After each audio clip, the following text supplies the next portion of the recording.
güneydoğusunda yaşayan 8 ile 10 milyon arasında olan aynı inançları ve aynı kültürü paylaşmışlardır. Bu nedenle Zazaların kökeninin Homo sapiens dönemine kadar gitmekte olduğunu söylemekteyiz.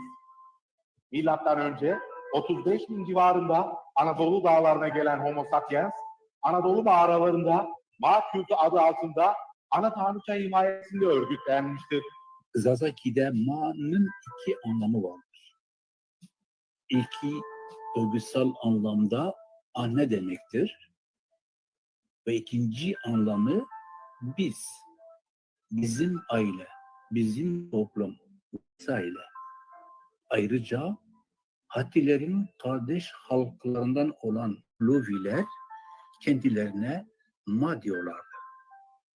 Dolayısıyla Ma terimi Homo sapiens'dan sonra Zaza halk varlık kökeninin ikinci temel dayanağını oluşturmaktadır. Hattilerin kardeş halklarından Luviler de kendilerine Ma diyorlardı. Dolayısıyla bu Ma terimi Zaza halk varlık kökenlerinin temel dayanağını oluşturmaktadır. Zazaca ışık anlamına gelen Aluviler günümüzde Alevi toplumunu oluşturmaktadır. Zazaki olan Ma ve Homo sapiens Kürtlerini oluşturan bu iki terim Zaza halkının varlığı açısından çok önemli ve çok anlamlı iki terimi oluşturmaktadır. Bu nedenle doğal olarak Zazaların kökenlerinin Anadolu'da milattan önce 35 bin yıllarına kadar uzandığını söylüyoruz. Milattan önce 14 bin yıllarından itibaren buzların erimesiyle yeşillikle kaplanıyor ve bu durum mağaralarda o güne kadar zorunlu olarak kalan insanları dışarıya çıkartıyor. Ve doğada yabani hayvan ve otlar dışında arpa, buğday gibi yaşam ürünlerini keşfediyorlar. Böylece buğday, arpa ve diğer temel ürünlerin keşfedilişiyle ilk evlerin yapımına tanık oluyoruz. İnsanlar geçimini sağlamak için hayvanları takip etmek yerine bu sefer kalıcı olarak tek bir yerde kalarak yaşamlarına devam ediyorlar. Zaza halkı milattan önce 14 ile 8 bin arasında Anadolu'da ana tanrıça Ma'nın vesayeti altında uyumlu ve silahlı çatışma olmadan birçok asır boyunca yaşamıştır. Bu barış döneminde doğada tüm av hayvanları ve diğer yiyecekler toplandığında topluluğun tüm üyeleri arasında eşit bir şekilde paylaşılıyordu. Zazaların ilk evleri birbirlerine yapışık bir şekilde yapılmıştır. Bu evlerde kapı yoktu. Çünkü geçitler çatıdan ve evlerin içinden oluşuyordu. Aynı zamanda hırsızlığın olmadığı bir dönemdi. Bu refah döneminde Anadolu'da insan nüfusu hızla artıyor ve bunun sonucunda insanlar daha verimli ve daha az yoğun yerler aramaya koyuluyorlar. Böylece bazıları Anadolu'nun güneyine ve güneydoğusuna göç ederek iki nehir olan Dicle ve Fırat arasında yerleşmişler. Diğer bir kesim doğuya doğru giderken bir kısım da kuzey, batı, kuzeye doğru Avrupa'ya kadar gitmeye başlamıştır. Sulama, kanal açma, toprağı işlemeyi daha önce Anadolu'da öğrenen bu insanlar iki nehir arasındaki bölgenin bataklıklarını verimli ve zengin bir bölgeye dönüştürerek kısa sürede verimli yeni bir yaşam ortamını yaratmışlardır. Ve bu arada Eridu, Ur ve Uruk gibi yeni şehirlerin yaratıldığını görmekteyiz. Sümerliler kendilerini Lu olarak adlandırmıştı. Ama 1864'lerde arkeologlar Sümerlileri keşfederken Sümerler diye adlandırıyorlardı. Bilindiği gibi günümüzde bile Zazaki dilinde Za kelimesinin doğmak anlamına geldiği bir hakikattir. Sümerlerde Za kelimesi hem doğum hem de kutsal tanrı anlamına gelmektedir. Sümerlerde Lu insan demek, Lulu insanlar, Za Zazaki'de yaratıcının kutsal adamları yarattığı anlamına gelmektedir. Za ise kutsal krallar, kutsal tanrılar doğumudur. Böylece Zaza halkının hem varlığı konusunda ve hem de Zazaki dili açısından burada üçüncü bir ana terim ile yüz yüzeyiz. Bu tarihsel verilerden hareket ederek rahatlıkla denilebilir ki arkeologların Sümer dedikleri Lulular Zazaların atalarıdırlar. Zazalarla Hititler arasında çok büyük benzerlikler gösteren kavramlar var. Zazalarla Urartular arasında hala işte bugün Urartulardan kalma bazı izler var. Sümerlerden kalma izler var. Yani mesela Sümerlerde İnanna Dumuzi bayramı diye bir şey var.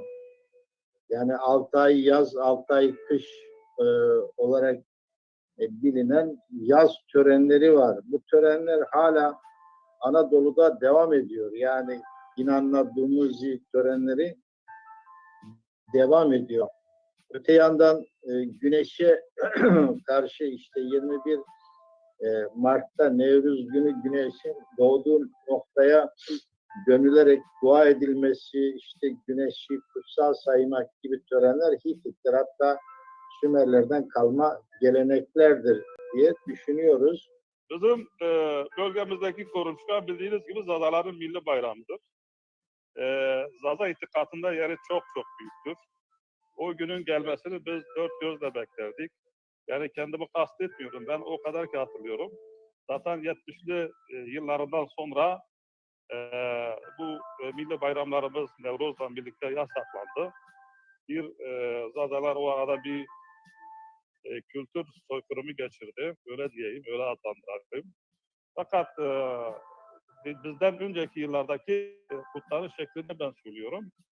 Yani dedelerimiz, atalarımız o günlerde köyün ileri gelenleri, ağaları, bekleri, zenginleri, müzisyenler, davulcular köye getirirlerdi, davet ederlerdi. Şenlikler yaparlardı. Kurbanlar kesilirdi, yemekler ikram edilirdi. Fakir fukaraya yardım edilirdi. Çocuklar genellikle giydirilirdi. Kadın ve erkekler o gün en temiz, en güzel elbiselerini giyerdi. Kadınlar genellikle Kormuşkan günlerinde bütün takılarını kendilerine takarlardı. Kimse iş yapmazdı o günlerde.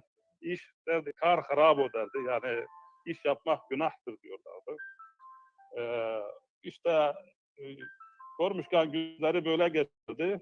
Sümerler, Anadolu'da kalan ve daha sonra Hatti, Hititler, Aluvi yani Luvi olarak adlandırılan kardeşleriyle elbette temas halindeydiler. Bu uygarlıkların konuştuğu dil, günümüz Zazakisi ile büyük bir akrabalığa sahiptir. Çünkü Het veya Hattiler birçok tarihçinin dediği gibi Anadolu'nun ilk sakinleriydiler. Het veya Hete bugünkü Zazaki'de yanında, yan, sıra, örneğin sıra dağları anlamındadır. Milattan önce 2200 civarında Hattilerin yerini alan Hititlerin dili Zazaki olmakla birlikte kral ve tanrılarının birçoğunun adı Zazaki'yi çağrıştırıyordu. Örneğin Kusura Kralı Pitana'yı ele alırsak ve bu ismi etimoloji bilim dalının nezdinde incelersek şöyle bir açıklamayla karşılaşıyoruz. Pi günümüz Zazakisinde baba anlamına geliyor. Da, tu Zazaki'de senin anlamına geliyor. Na, ana, ani Zazaki'de getirmek anlamına geliyor. Şimdi Pitana denilen adın hecelerini birleştirdiğimizde şu sonucu alıyoruz. Pitana, Zazaki'de kutsal baba yarattı ya da babası yanına getirdi demek oluyor. Hititlerin ünlü kralı Şuhbeyli-Lima hecelere ayırırsak şu Zazaki'de git anlamına geliyor. Bey Zazaki'de arkasında anlamına geliyor. Pili Zazaki'de büyük veya baba anlamına geliyor. Ma bizim. Bu heceleri topladığımızda şu bey lima büyüğümüzün arkasında gitme, ya da büyümüzü takip etme anlamına geliyor. Ayrıca şu Pilimanı'nın Zanana adında bir oğlu var. Zazaki anlamı Zonanu.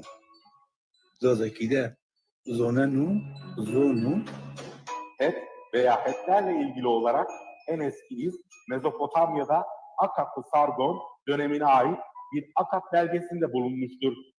Bu belgede Sargon diyor ki Hetlere karşı savaştım ve onlardan birçok kişi öldürdüm. Ayrıca Hetlerin bildiğimiz ilk hükümdarı Pamba milattan önce 22. yüzyılın başlarında yaşamış biridir. Ve onun adı Büyük Sargon'un torunu olan Akatlı Naram-Sin'in Anadolu ve Mezopotamya krallıklarından oluşan 17 Kral İttifakı'nın kendisine karşı savaşan ordunun kumandanı olduğunu söylemektedir. Bu tabletler Susa'da bulunan ve şu anda Paris'teki Louvre Müzesi'nde bulunan bir belgede yazılıdır. Ve Akkat Kralı Sargon'un torunu Naram-Sin'in milattan önce 2254-2218 Lulubis Kralı Lolan yani üzerindeki zaferini gösterir. Lulular Zaza aşiretleri olup Kerkük, Süleymaniye ve Halepçe bölgelerinde yaşıyorlardı. Bu belgede Naram-Sin Lululara karşı savaştığını ve Lululardan birçoğunu esir alırken birçoğunu da öldürdüğünü anlatıyor. Naram-Sin'in burada söyledikleri gösteriyor ki Kral Hatti, Pamba liderliğindeki konfederasyona 7 kralla bu savaşa katılan Lulubiler Anadolu Hatti halkının en yakın akrabalarıydı. Eğer Het ve Sümerler akraba olmamış olsaydılar Anadolu'dan Kermanşah'a, Halepçe ve Süleymaniye'ye kadar kimse keyfi olarak savaşa gitmez. Hititler 1200 yılına kadar hüküm sürerler.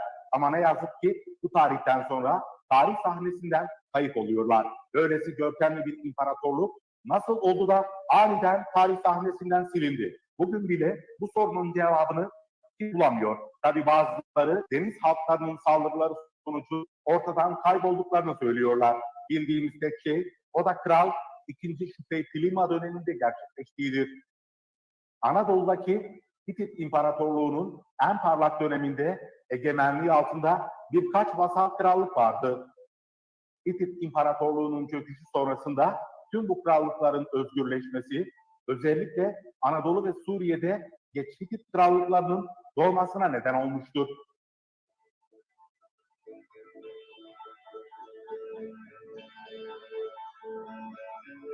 Hitit İmparatorluğu'nun kayıp olurken Zaza dilinin ana temel kaynağını teşkil eden ve Zazaki dilinin gelişip boy vermesini sağlayacak ve kendisini Ahura Mazda Zazaki'de Tanrı bizi yoktan yarattı, Tanrı'nın elçisi olduğunu söyleyen Zerdüş adında bir Zaza ortaya çıkıyor.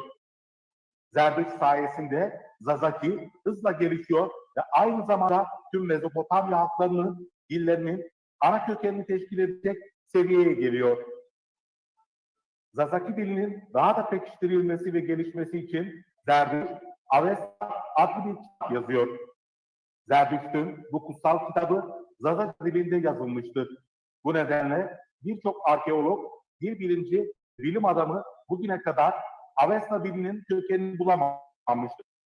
Bu probleme karşı Avesta'nın eski Farsça veya Pehlevice yazıldığı sık sık dile getirilmektedir. Ancak Zazaki'nin Farsçanın temelini oluşturduğunu unutuyoruz. Bugün İrani dilleri denilen diller aslında Zazaki dilidir. Yani Zazaki İran dillerinin kökenidir. Bu arada Zazaki hiçbir şekilde bir Hint-Avrupa dili değildir. Zazaların atası Hititlerin milattan önce 2200'de söyledikleri gibi dilimiz bağımsız bir dildir. Neşri, Nişri, Nuseri'dir.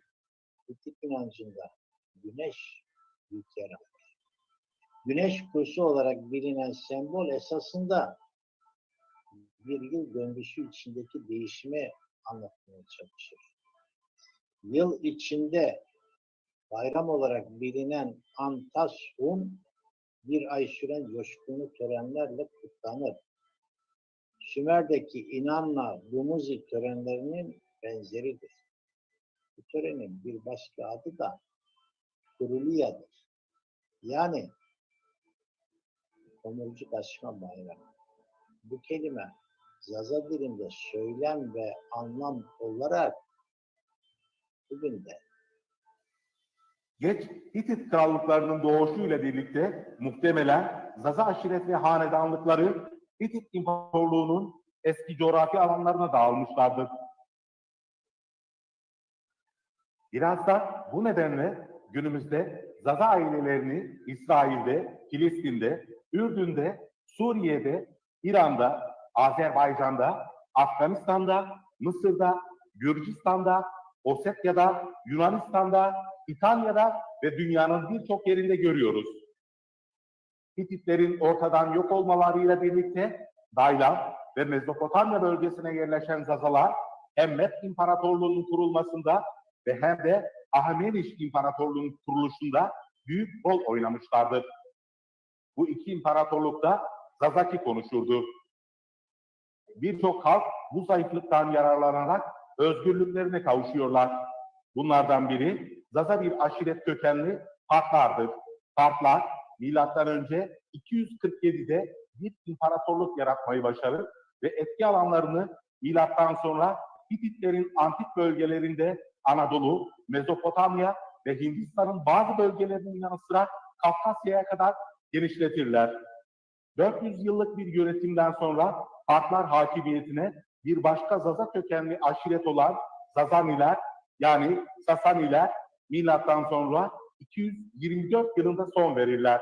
Zazaniler, Sasaniler olarak isimleri bilinçli olarak Yunan ve Romalılar tarafından değiştirilmiştir. Zazaca ile Sasanilerin ilişkisi daha çok Sasanilerin son dönemiyle ilişkilendirmek daha doğru. Yani bugün baktığımız zaman büyük Sasani soyuyla ilişkilendirilen hanedanlar neredeler? Kuzey İran'dalar. Bugün Zazaca'ya en yakın dil nerelerde? Bugün İlekler, yani bugün Haziriz'in güneyinde, Kalışlar, Mazenderan dili, bunlar bu bölgedeler. Diğer taraftan baktığımız zaman mesela Zazaca, daha çok bir de Deylem üzerine değinmek lazım. Deylem ifadesi Zazalara aynı zamanda Dımili de deniliyor. Dımili. Şimdi mesela Ermeniler bu coğrafyada varlardı. Bu Ermeniler ne diyorlar Zazalara tanımlarken? Ne diyorlar? Dılmit. Dılmit tabiri Ermeniler tarafından hem tarihteki Düveyhilere yani Deylemlilere atfedilen bir kavram. Aynı zamanda Zazalara. Bu tesadüf değil. Yani ikisi de aynı coğrafyadan çıkma. Ve bu coğrafyada aynı şekilde Sasani hanedanının son çocuklarının yaşadığı yer. Zazani İmparatorluğu'nun toprakları İran'ın tamamını, Irak'ı, Ermenistan'ı, Güney Kafkasya'yı, Güneybatı Orta Asya'yı, Batı Afganistan'ı ve Türkiye'nin bir kısmı, Suriye, Arap Yarımadası'nın bir kısmı, Basra Körfezi bölgesi ve Batı Pakistan'ın bir kesimini kaplıyordu. Ama ne yazık ki Zazani İmparatorluğu'na karşı Arap saldırıları durmuyordu. Ve Zazanilerin son kralı Yezdan Şerif milattan sonra 16 Haziran 600'de tahta çıkmasıyla bu saldırılar daha da hızlanıyor. 226'da böylece Ardeşir Şehinşah olarak ilan edilir ve Sasani Devleti kurulur. Sasani Devleti Zazhani Devleti'dir aslında.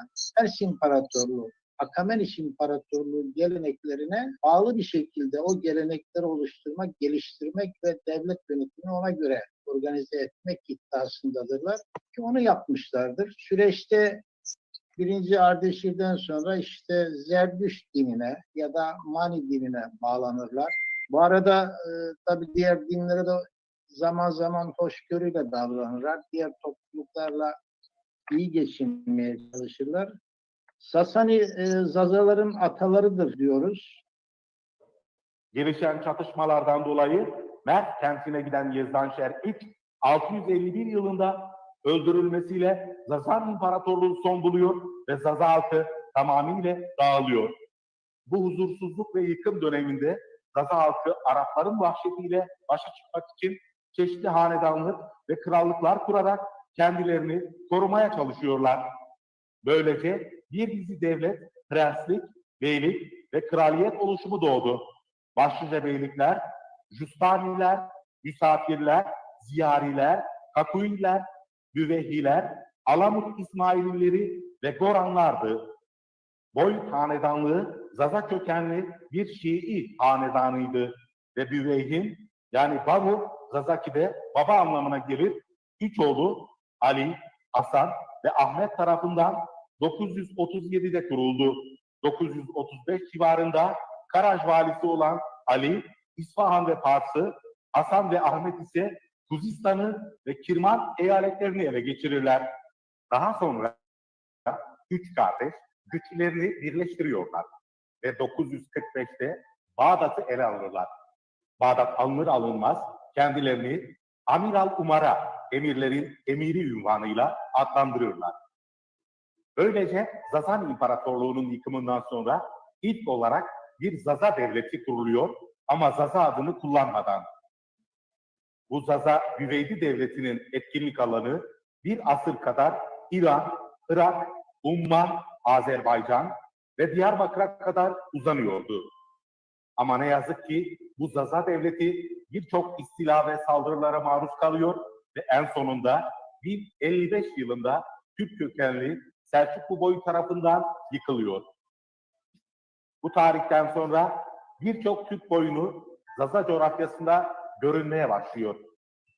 Ve Zaza coğrafyasını savaş, talan ve şiddetle alt üst ederler. Selçuklularla başlayan bu işgal ve talancı boylar, yani Moğollar 1229, daha sonra Akkoyunlular, Karakoyunlularla devam etti. Ve en sonunda Osmanlıların güçlü bir şekilde ortaya çıkışlarıyla Zaza halkının talan edilişi, yıkımlara uğraması, sürgünler yaşaması bu yeni güçle günümüze kadar devam etti. Burada Osmanlıların konumunu biraz açmak isterim. 1500 yıllarına gelindiğinde Orta Doğu'da iki güçlü imparatorluk karşı karşıya geliyorlar. Osmanlı İmparatorluğu Sunni mezhebinde ve Safevi İran İmparatorluğu ise Şii mezhebinde. Bu iki güç arasındaki rekabeti incelemeden burada şunu belirtmekte yarar var. Arap istilasının başlangıcında yani milattan sonra 634'ten itibaren Bizans egemenliğindeki Zaza toprakları Zazalar tarafından iskan ediliyordu. Örneğin en kalabalık başkentlerden biri olan Amit, bugünkü Diyarbakır ve bölgelerinde Zazalar hakim idiler. Ancak 639'dan itibaren Arap-Kürt, zaten bu dönemde Kürt adı bir şey yoktur ama aşiretler kendi adlarıyla görünüyorlar. Ancak 639'dan itibaren Arap-Kürt güçlerinin bölgeye geldiğini ve halkı kılıç zoruyla yerli halkı İslamiyet'e dönüştürdüklerini görüyoruz. Kürt aşiretleri 637 yılından itibaren Arap ordusuyla birlikte hareket ediyor ki amacı işgal edilen alanlardan pay sahibi olunsun. Ondan dolayıdır ki bu Kürt aşiretlerini Arap ordusuyla birlikte 639 yılında Zaza toprakları olan Diyarbakır ve bölgelerinde görüyoruz. Arap, Kürt güçlerinin Zaza coğrafyasına geldiklerinde Zaza nüfusunun büyük bir kısmı idam edilme korkusuyla Müslüman oluyorlar. Bütün ailelerin Sünniliğe geçmesinin ötesinde aşiretlerin, hatta hanedanların da İslam'a geçişine tanık oluyoruz. İşte böylesi bir ortamda 23 Ağustos 1514 Osmanlı-Safevi Savaşı başlamadan Sünni olmayan Zazalar Safevileri desteklerken Sünni olan Kürtler Osmanlıları destekliyor. Böylece 1514'ten itibaren bazı Kürt feodal beyleri Zazalara karşı daha avantajlı olmak için Osmanlı padişahının saflarına katılıyor. Ve hatta Osmanlı ve Kürtler arasında bir antlaşma yapılıyor. Bu antlaşma gereği olacak ki farklı öneme sahip olan 16 bağımsız beylik, 50 kadar Kürt sancağı ve bir dizi Osmanlı sancağı kuruluyor. Güneydoğu Anadolu'nun güçlü Kürt prensleri beylikleri için bağımsız statü elde ederler ve egemenliğin tüm özelliklerinden yararlanırlar. Çaldıran'daki çatışmadan önce bile Osmanlı padişahı Zazaların gücünü ortadan kaldırmak için mümkün olan her şeyi yapıyor. Zazalardan kurtarılan topraklar güneyde Kürtler, batıda Türkmenler tarafından işgal ediliyor. Böylece 16. yüzyılın başlarından itibaren sonraki nesillerin kökenlerini unutması için Zaza halkını zorla Sünniliğe dönüştürmüşlerdir.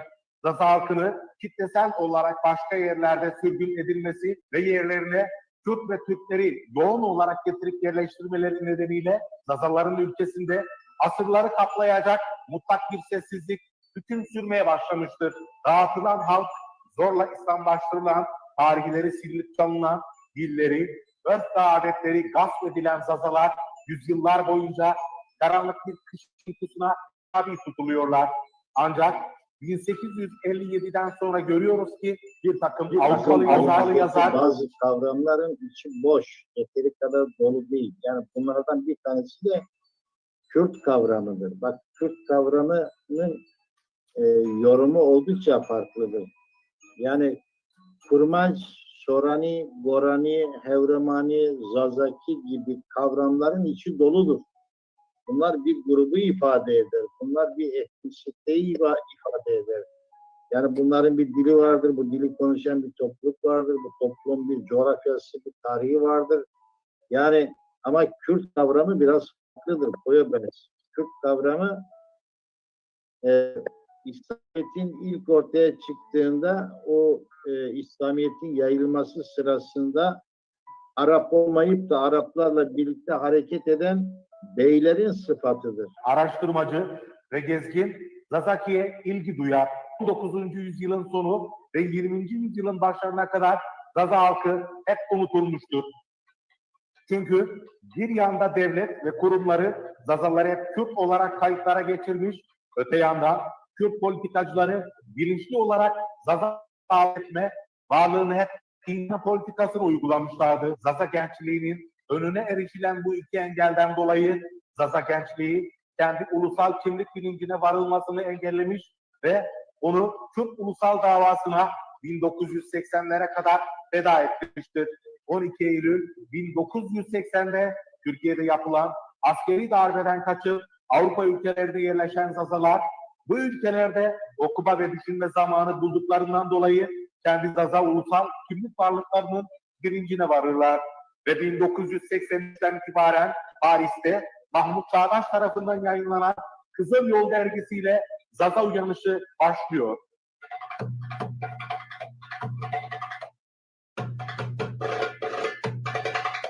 Ümit Bey, Fransa'ya hangi tarihte geldiniz?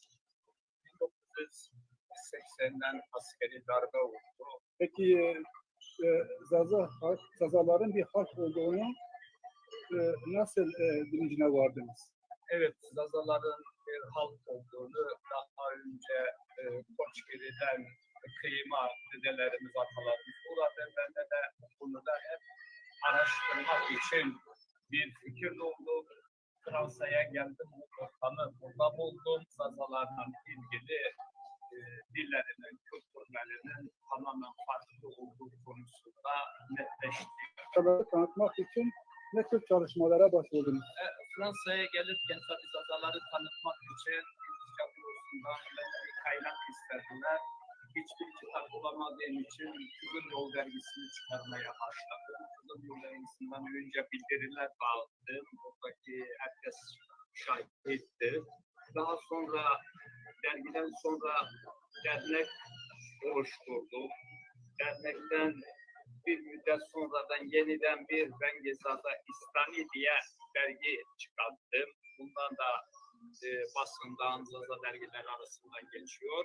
Daha sonra da Türkiye'deki partileşmeyi Zazaların açığa çıkması için bir parti vasıtasıyla Zazalar kendilerini ifade edebilir fikrine sahip olduğum parti kuruldu. Tabii buradaki kırmızı çizgim, yani eskiden Zazalık gizliydi, konuşmakta kalıyordu. Şimdi hem siyasette, hem teoride, hem pratikte Zazalar artık kendi bayrağıyla, kendi kültürüyle kendini ifade etmesi için çalışmalarda bulundum. Canlı yayınlar yapıyorum, halka çağrılar yapıyorum, dernekler, kitaplar gibi Zazalarla ilgili çıkan kaynakları birebir izliyorum. Bunları finanse etmeye çalışıyorum.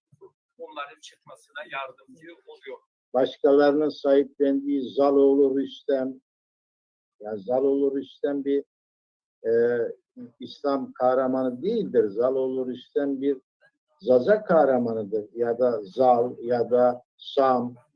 Yana, haydar haydar haydar, ben yana yana, Ali Ali Ali Ali, ben yana yana.